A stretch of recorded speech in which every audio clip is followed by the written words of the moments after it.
So tonight for New Year's Eve, we are making this delicious little snack to take to our friends tomorrow too. It's super easy. Would you like to explain? Are you going to help? I am helping video. So first we took some pretzels with some Rolos, melted it in the oven, and we push whatever you want on top.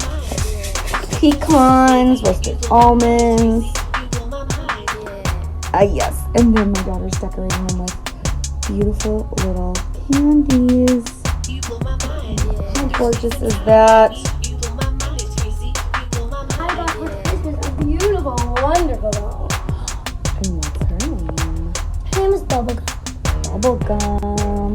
Because she has pink hair and there's eyebrows to her.